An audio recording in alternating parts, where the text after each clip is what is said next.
话，我们要讲一下每一甲水彩的20个注意事项。那这节课的话，我会通过图片文字的和我们视频的演示来给大家讲解这几个问题。首先，我们的水彩不能直接作用于我们的色胶或者是亮光封层之上，一定要在磨砂的甲面。看一下，这个是没有封磨砂甲面，也没有打磨过的甲面，可以看一下，水彩在这种光滑的甲面上或者是色胶上面，它是直接是站不住的啊，完全挂不住颜色，所以说这个方法不行。这里的话，我会先用一个麂皮磨砂去给它做一个打底隔离。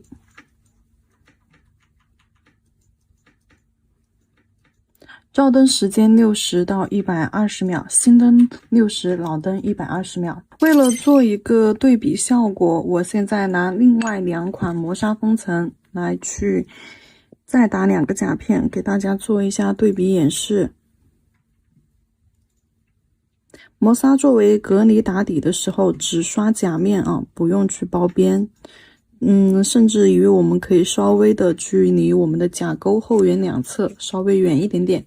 照灯时间也是一样的。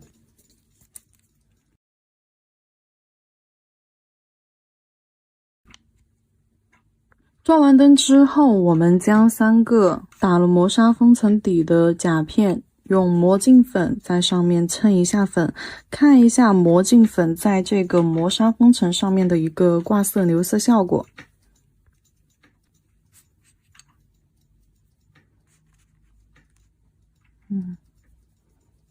好，这个是完全衬不上去，这个是完全衬不上去。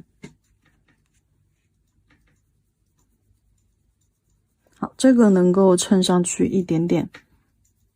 好，这个能够衬上去一点点。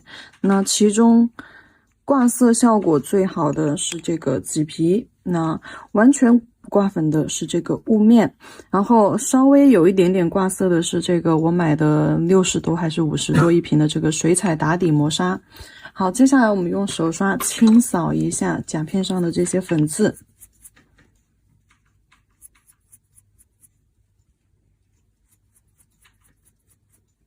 OK， 清扫完了之后，我拿起来给大家看一下上面的一个挂粉情况。好，可以看一下这3个甲片上的一个挂粉情况。那这个的话，挂粉效果是比较 OK 的，磨砂封层。那这个磨砂封层是完全不挂色。那这个磨砂封层的话，它是挂了一丢丢，那可以看得出来挂了一点点，不是很明显。那接下来我们把这3个甲片上的磨砂封层用酒精清洁水擦掉，擦掉之后来看一下它们的水彩挂色效果如何。好，把甲面上的磨砂那个磨镜粉擦干净。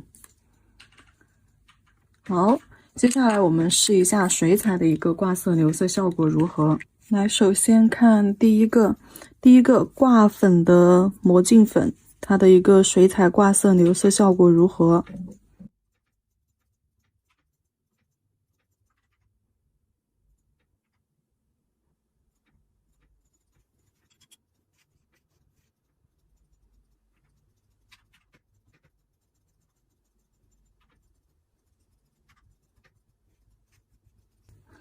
好，接下来再看第2个完全不挂粉的磨砂封层，挂色留色效果如何。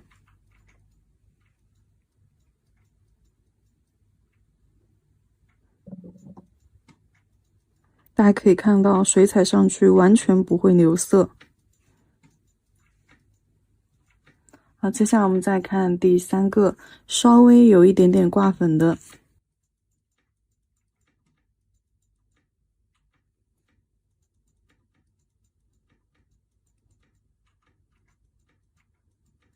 好，我相信已经不用再测试了。我想看一下3个甲片的挂色效果、留色效果怎么样。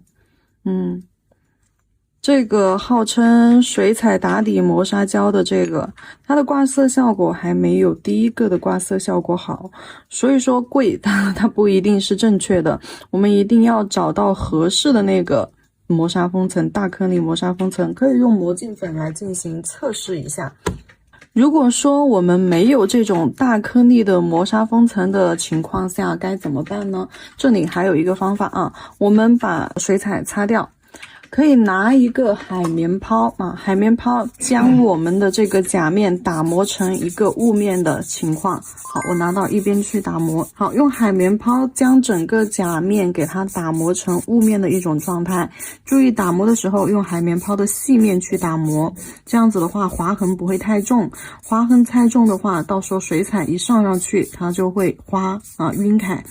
如果用太粗糙的搓条去打磨过后，我们可以看一下它的一个挂色效果是如何的。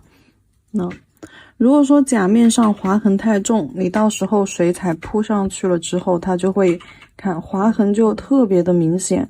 所以说这种情况的话，我们一定是先用粗一点的给它打磨了之后，一定要用细面再去给它进行弱化。一定要用细面再给它进行弱化，把划痕给它抹掉，只保证甲面的一个粗糙雾面状态即可。好，打磨好了之后，我们再看一下这个经过打磨之后的甲面挂色效果如何。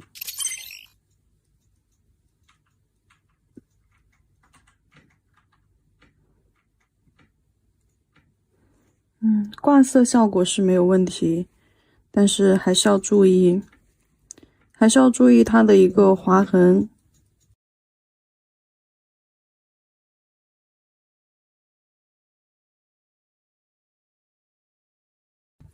挂色效果是没有问题，但是它的划痕问题并不能够去完全的去规避，所以说最好的话还是要选一款合适的磨砂封层，选一款合适的这种大颗粒能够挂得住水彩的磨砂封层。来，大家看一下。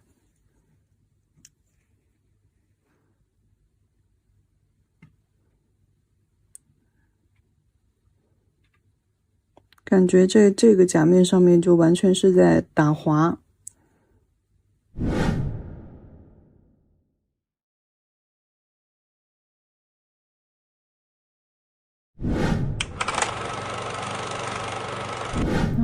操作完了之后，我们可以用棉片擦一下边缘。像如果说整个甲面都铺满的话，我们可以去擦一下它的边缘。像这种集中在甲片中间的这种，就不用去擦啊。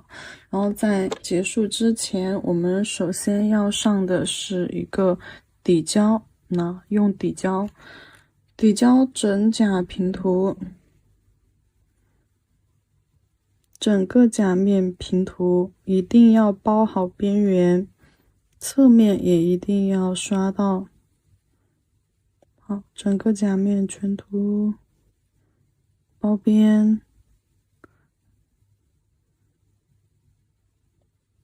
好，包好边之后，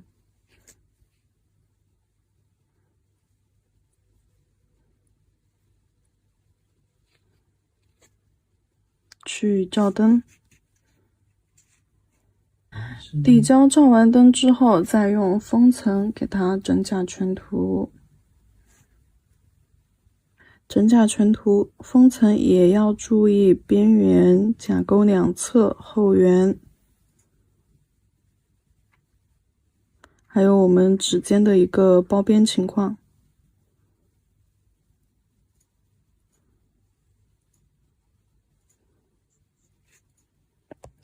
OK， 如果还想要让它更加的牢固的话，你们可以在底胶之上上一层加固，然后在封层之下上一层加固，会更加的牢固。